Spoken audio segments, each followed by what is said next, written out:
Hello. How's everybody feeling? The end of a long day. They call it boot camp for a reason, don't they? Let me see if All right, muscles. I'm Emilie Aries. I am one half of the How Stuff Works podcast, Stuff Mom Never Told You. Do we have any listeners here? Yeah?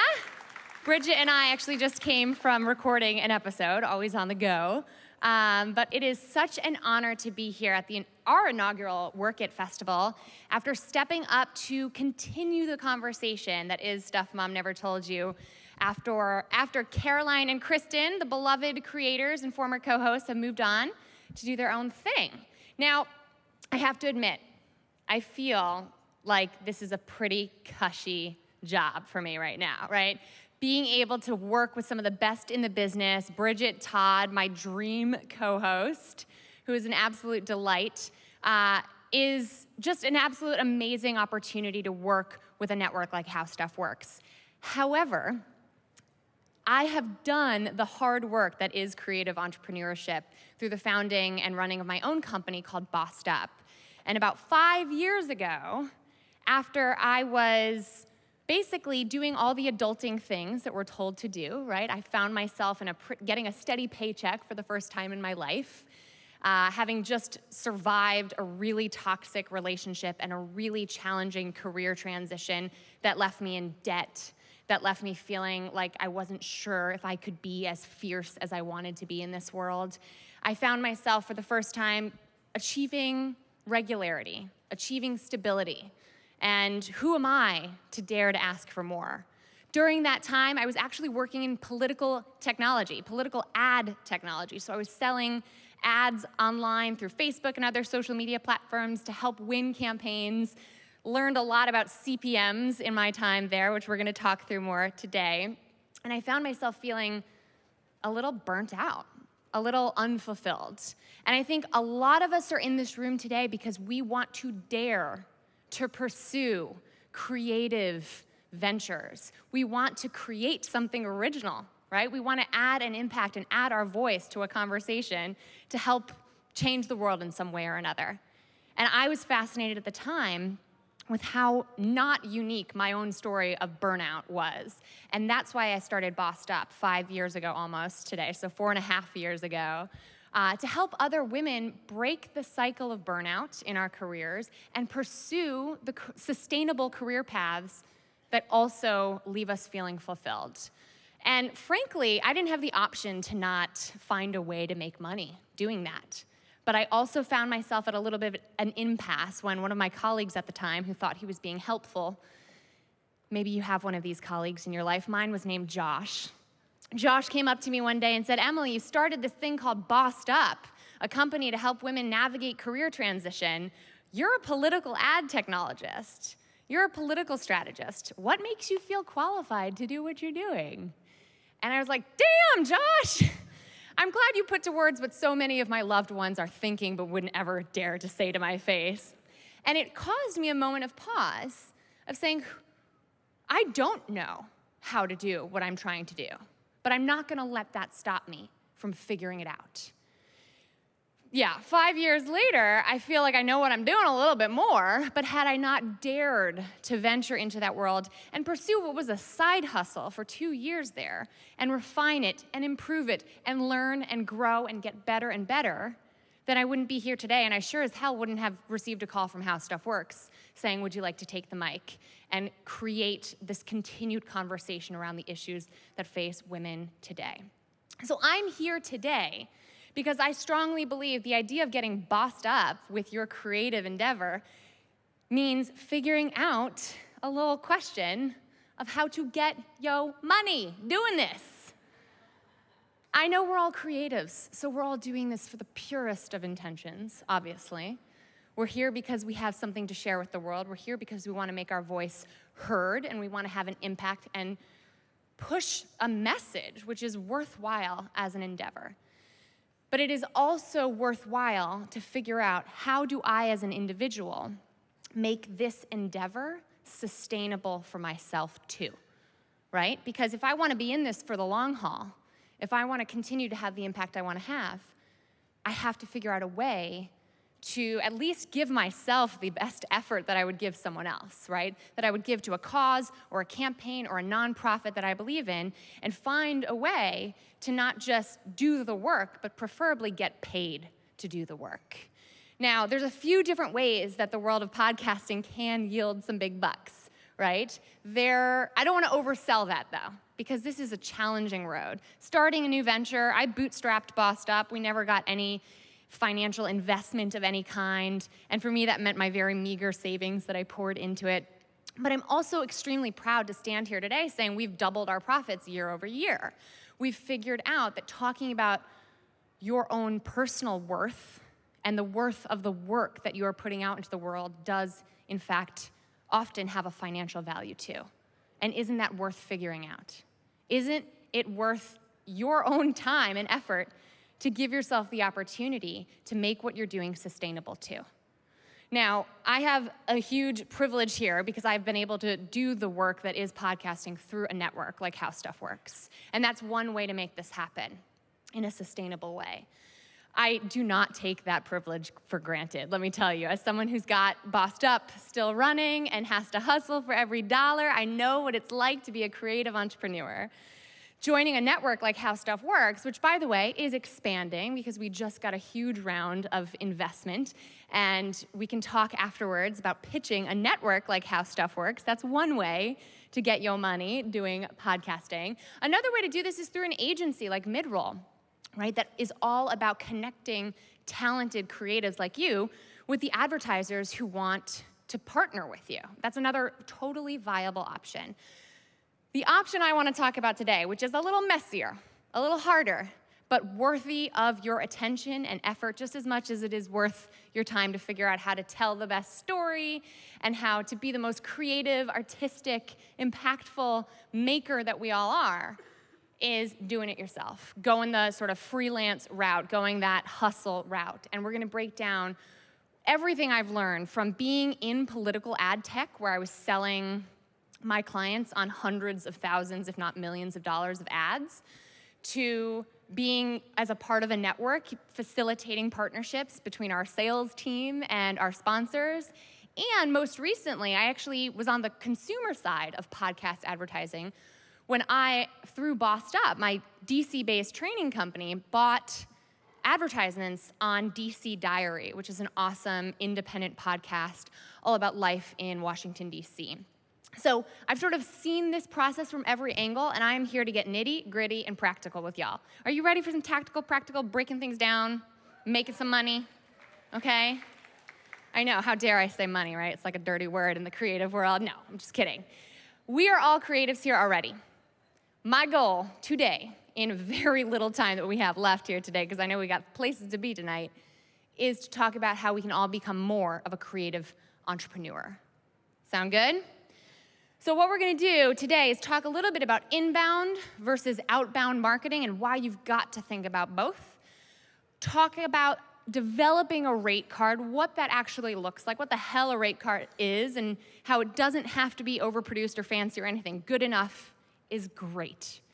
And finally, signing deals, getting paid. Now, this is something I do through my company, Bossed Up, more so than the podcast, but I've seen it at all those different angles that I mentioned earlier, so I'm excited to dive into this. Have we heard this before, inbound versus outbound marketing? Yeah? Are we snapping in this room today? I think I missed the memo on snaps. Feel free to snap along if you feel me, if you dig me, if you get what I'm saying. So the idea is, how are you making it easy for advertisers to find you and give you their budget? Are you making it easy to capture leads in the form of, I'm a fan of your show and I have a small business. If you gave me an ask on your website, maybe I would spend some of my marketing money on an ad, just like I did with DC Diary. That's about making it as easy as possible for advertisers to find you and for you to capture their information so you can follow up with them. We're going to talk about an example in a second. Outbound, I like to think about as shaking that money tree. That's you Pounding the pavement, virtually, hopefully, right? That is you getting out there, talking to advertisers, talking to the brands that you love, the companies, big or small, that you are already a fan of, and making them aware of the opportunity that is advertising on your podcast. So think about what you're currently doing, whatever stage you're at with your creative endeavor of podcasting. How is inbound and how is outbound marketing showing up or not? And how might you start to think about those things? An example of inbound marketing, I really like this very simple example from a startup based in DC that I'm a big fan of. Have you heard of Girls Night In? Alicia is the founder. She's in DC. She's an amazing woman who, in just a short period of, I think, 3 months or so, grew an online list based on a weekly email that she was sending out. And this is not even a podcast, y'all, but I want you to learn from how simple this example is. This is the Google form that she links to at the very bottom of her website. This is a screenshot from the very bottom of Girls Night In's website. That little link, advertise with us, which frankly I would argue to make a lot bigger and put in a place that's a little more prominent than the very bottom of your website. You click on that, and you should go check this out in real time because it's totally functional. It takes you to a very simple Google form. That Google form says, here's how many people we reach. Here's the demographic information that I know about who we reach. If you would like an ad, a text ad, she's selling text ads, y'all. It's like it's 1995 all over again, the ways that advertising is changing and how advertisers are looking for more dynamic kinds of ads. And she can allow you to book your own space advertising in a very small portion of a very awesome email that she sends out once a week.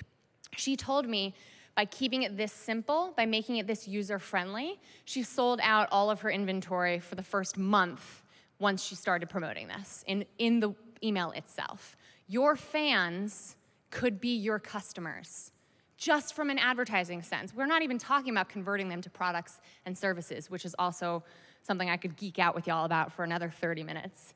Think about where on my website, where on my social media, where on my speeches that I'm giving at get-togethers, or where am I promoting the fact that fans can interact with your podcast by, yes, subscribing, and yes, sharing, but also supporting your podcast through paid sponsorship.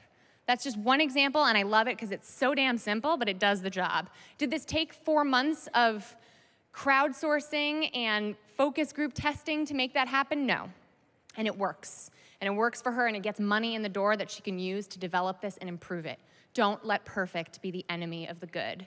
My website at bossedup.com looks pretty snazzy right now. The first iteration, embarrassingly bad. And that's okay, because it got me started. Outbound. Here's a sample email from Entrepreneur on Fire. Anyone heard Entrepreneur on Fire? Yeah. It's like the most hardcore, super masculine podcast on the internet. It's like the antithesis of Work It and Stuff Mom Never Told You, for that matter. And quite frankly, this is why we need more women in the podcast space. Not that there's anything wrong with Entrepreneurs on Fire, but learn from what the white boys are doing that makes money, okay? Can we all say that? Like, it's okay to see what is making the systemic people who are in power making money, what's working for them. Let's make it work for us too, while we change the game. You know, can we do that? I like to say we play the cards we've been dealt while we change the game, and here's one way we can learn and grow together. This is a sample email that makes a very clear, quick pitch. Here's who I am. Here's what I'm about. I'd like to present you with an opportunity, a potential partnership. Here's why I care about your brand. Here's why I think my fans would care too. For every 100 emails that you send out like this, you'll be fortunate to get like one piece of business out of it. We know this, right? It's a numbers game. But pounding the pavement and making real-world connections and following up with them in this way with brands and businesses you already love, this is the kind of outbound marketing example that can take place. A simple email can land you a partnership. Make sense? Think about who you already love to talk about. Your favorite local business, your gym membership, your favorite travel luggage brand, whatever it might be. Think about what brands you already love to promote. And on top of that, think about what brands you are already hearing on everyone else's podcast. Stamps.com, anybody, right? Do we want a Casper mattress anytime soon? Brands that are already paying for podcast sponsorship are much more likely to be interested in yours. So making a pitch like this to low-hanging fruit is about thinking about what relationships you can already leverage, including your own fans and listeners, and what relationships do you know you have the potential to develop because you've heard them on other people's podcasts. There's nothing wrong with that. So once you talk to folks, once you've got them interested, let's say you've captured them through a form, an inbound marketing form on your website, you've got their number, you've got their email, you know that they give a damn in some form or fashion. Or once you've gotten a response from an outbound email like that, or you've met someone at a festival like this one that you think might be interested in sponsoring your podcast, you've got to make it very clear to advertisers what is the ROI. What is the return on investment that I'm getting here? Now, this is where we all get really sheepish, and we all say, okay, well, if I don't have 2 million monthly downloads, like, who gives a shit about my podcast? And that is a voice in our head that can be louder than the voice that says, go for it anyway. Because DC Diary came to me and said, I focus explicitly on DC young professionals. My company is explicitly focused on DC-based young professionals for our upcoming Bossed Up boot camps in DC. I'm intrigued not by the mass of her audience, but by the specificity of her audience. So that is part of the ROI. And your rate card is a really clear way that you can make the persuasive case to a prospective sponsor, because just because they've expressed interest doesn't mean it's a done deal, right? Always be closing is the most cliche thing, and I promised myself I wasn't gonna say it up here, but remember that you're establishing hopefully very authentic relationships with brands and companies you already love, but this is a persuasion campaign. This is where it's time to put on your political hat and say, my candidate is me and our podcast and our listeners, and I need to always be persuading until this is a done deal. Your rate card is the leave-behind material that can persuade for you. It communicates your value to the advertiser. Who do you reach, and what are your costs? That's really what your rate card should cover. And let's talk about that last part a little bit, because it's one thing to know how many downloads you have or how many kinds of people are listening, where they're listening, all the demographics we can get. Out come the smartphones, yes. Take a photo of the slide. It's another thing to do the mathematical calculation of what you are worth. Let me first start by saying there's no magic number. There really isn't. This is you set your terms based on the value that you bring to that advertiser. DC Diary didn't calculate their CPM for me, which we're gonna break down in a second. They told me what audience they're reaching, who they're reaching, those demographics, and that was most compelling to me as a potential advertiser who became an actual advertiser. So here's the deal. You can go with the flat rate option. You can say it's $100 per episode. Here's what you're gonna get. We've talked about sort of pre-roll and mid-roll. Have we covered any of that earlier today? Okay, so you can put a 15-second ad at the beginning of your episode. You can put a 30-second ad in the middle of your episode. And you can even advertise at the end of your episode, although from my perspective, I don't listen to that last ad on your podcast. I hope that's not like an unpopular taboo thing to say, but think about it from a listener perspective. When are you actually listening carefully to the ads that are happening? The beginning is the pre-roll, the middle is the mid-roll. You can sell both of those ads for one fixed price per episode, and you can name your rates. And honestly, when you're just getting started, if your number of downloads is not where you want it to be or where you're ready to share, that might be the best option for you. Here's the flat rate for the episode. Here's what we can deliver on. You can even sweeten the deal by putting in other sort of non-podcast advertisement opportunities like sponsorships on your social media and emails, if you have an email list. Those are a little bit easier to measure sometimes and a little less variable when you're just getting started. Think about what your advertiser's interested in, and if you don't know, ask. How else can we be of value to you? That kind of an open-ended question can leave you learning a whole lot more about how to do this better as you go. The more common sort of Industry standards, and that's a hard thing to say in an industry that's changing as fast as ours, or that's sort of maturing like podcasting as an advertising vehicle is right now. But the more common sort of industry standard is to look at this from a CPM, cost per 1,000 impressions. CPMs are what we used to use on display ads. You know, when you're like clicking around Zappos, and then all of a sudden every website you go to, you're being followed by that cute pair of boots that you wanted to pick up, and they just keep coming with you. Those are display ads. Those are actually retargeting, right, and remarketing ads, cookie-based ads, whatever. Like, we're making up these terms every other year to sell advertisers on some fancy new shiny ad product. You, as a podcaster, are already a little sexy because podcasting ads are having a moment right now. So the idea is, how many thousands of people are going to hear my podcasting ad if I buy an ad in your podcast?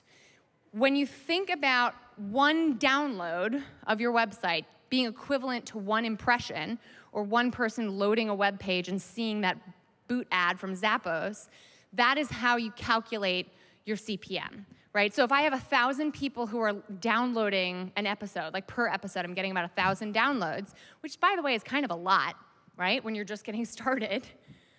That costs, on average, $18 for a 15-second pre-roll ad, and 60-second ads go for about $25. That's like the industry standard. Now, that doesn't seem like a lot, does it? But it does add up as your audience grows. If that number doesn't work for you, you can set your own rates on the flat rate option, and that's okay too. You've just got to make the case to me, a prospective advertiser, as to why your audience is worth it, okay? Now, mid-roll offers a really handy calculator to help you calculate your CPM. So if the mathematics of that are eluding you right now, head to mid-roll for their very handy CPM calculator and more details on that. But just know that these are the standard rates, but know your unique value proposition. If you have a podcast that specifically speaks to, what is a niche do we have on display here? Shout it out. Desert Lady Diaries. Okay, who is your audience like that you're specifically appealing to with Desert Lady Diaries? People who live in the desert. People who might want to move to the desert. Awesome. People who live or might want to move to the desert. What kind of advertisers are interested in people who live in or might want to move to the desert? Water peeps, solar energy peeps, camping peeps. What'd you say? Subaru, hell yeah. They're sponsoring all kinds of random influencers these days. I love it. I do love Subaru if anyone wants to put me in touch. What other audiences do we have? What kind of a niche audience is your podcast catering to? Moms, hell yeah. Ho. Let's talk about moms, because we're confused for a mom podcast often because we have the word mom in our title, which is not really helping with the confusion there. But moms, hello. Say you have a focus on moms as listeners. Who wants to advertise to moms? Everybody. Great answer. Basically everybody. So the more specific you can get, the better. But frankly, know your audience and determine who's your outbound target list, like who's on your outbound target list based on your niche. Because it might not matter to them that you only reach 1,000 moms a month, because they might be looking for moms in that particular domain. And also think local, right? Think local, act global. If you're just getting started, I was very intrigued by the hyper-locality of the DC Diary podcast. Think about how you can use geography or locality, or even more specific. Let's say it's moms who are specifically focused on adoption. Let's say you're just unpacking all the challenges of adopting a child in the United States. The more specific you can get sometimes makes your podcast even more appealing to an advertiser, regardless of the reach. So sometimes depth matters less than the micro-targeting, right? People are looking for very loyal and specific audiences, and it doesn't get more loyal than podcasting right now, okay? You are establishing a rapport with your listeners that makes ads in the podcast space of higher value than the retargeting display ad of my boots. Think about that and know that knowing your own worth can be really hard, because we can be our own worst critics, right? Who the hell wants to listen to my podcast, or who wants to pay me money to reach my listeners? It's not about you. Take yourself out of it. This is not a reflection of your worth as a person. This is not a reflection of your value to your audience. No, this is a transaction between the advertiser and your listeners. And you are a broker, okay? This is not a personal reflection of who you are or how worthy your efforts are. So as much as you can take your personal value out of it and not let this pricing be based on your self-worth, the better. And we can talk more about that because I like to geek out about negotiation. Things to consider including on your rate card. These are a couple of samples of very graphic rate cards, which I think are really cool because I don't really want to read a bullet point list about how cool your audience is. I'd much rather look at something fancy like a little infographic. This is from Entrepreneur on Fire, and those numbers are big, but don't let them scare you. Monthly downloads in the millions are not an easy thing to obtain. But think about including your monthly downloads or your total downloads to date. That's a fun one, right? If your monthly downloads are not where you want them to be, you can at least give some indication of what your reach has been thus far. Audience demographics, audience interests, past sponsors, and specifically consider including why podcast ads are especially valuable. The IAB has a report out from just a couple months ago, that can be really handy in making the case for why advertisers are finding podcast ads even better than other ads, like billboard ads or all the other places that they could spend their marketing dollars. Just know that knowing your audience is imperative, not just for catering to them creatively, but for making the consumer component of being a creative entrepreneur work. How might you get to know your audience demographics? Survey, exactly.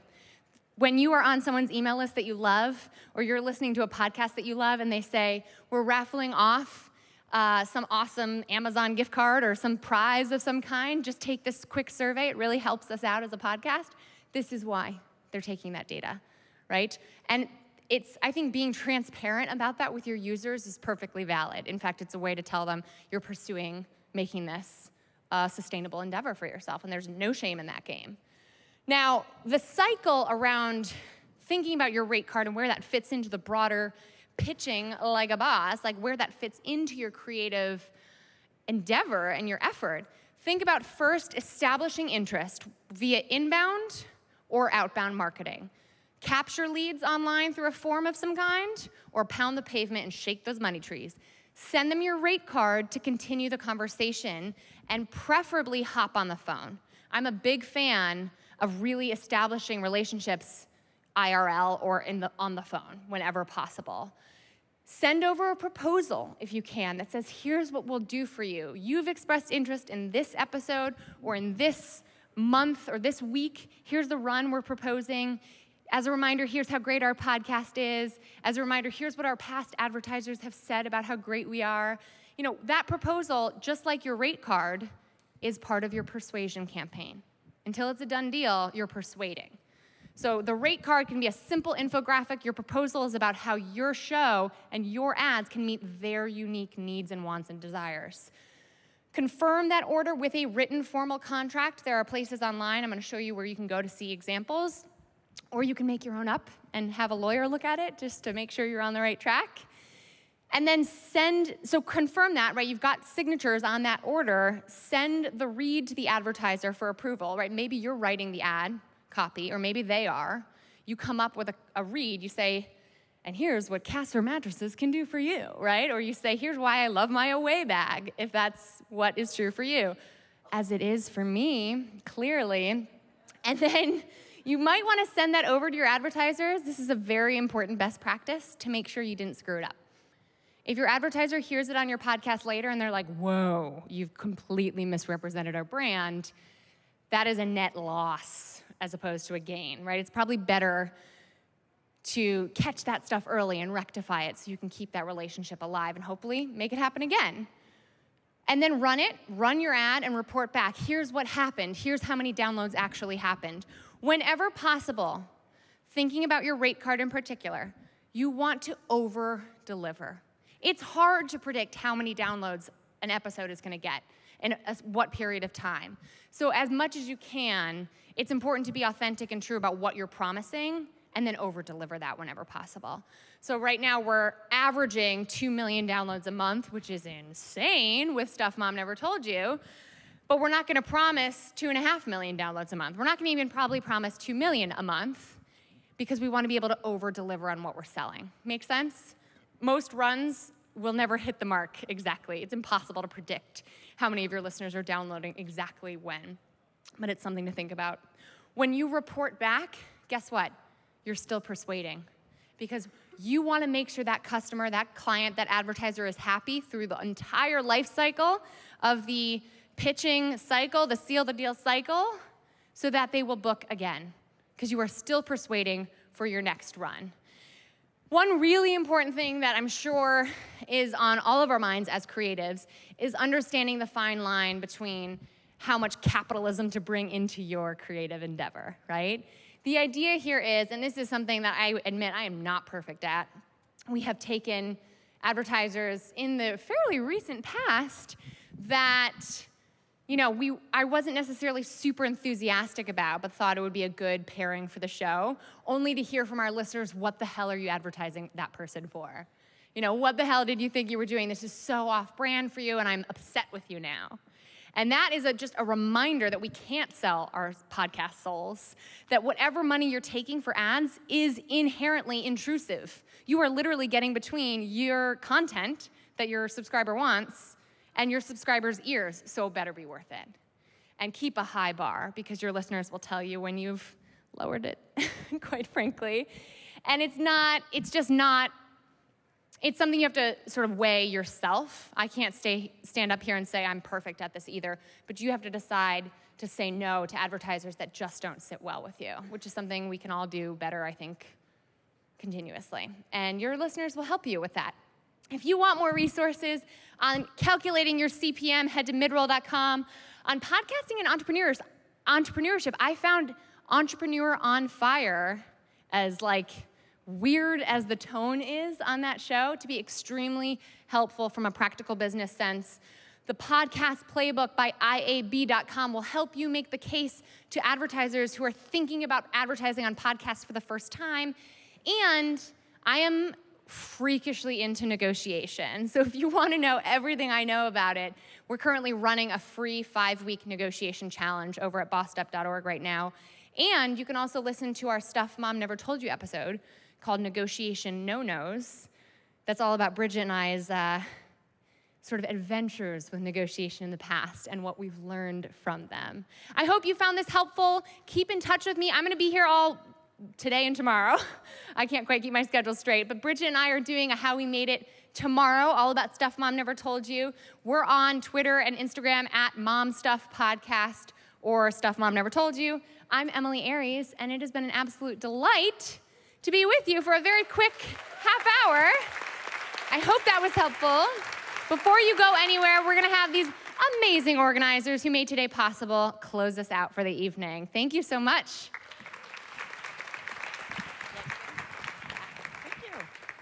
Just a quick note to say thank you, guys.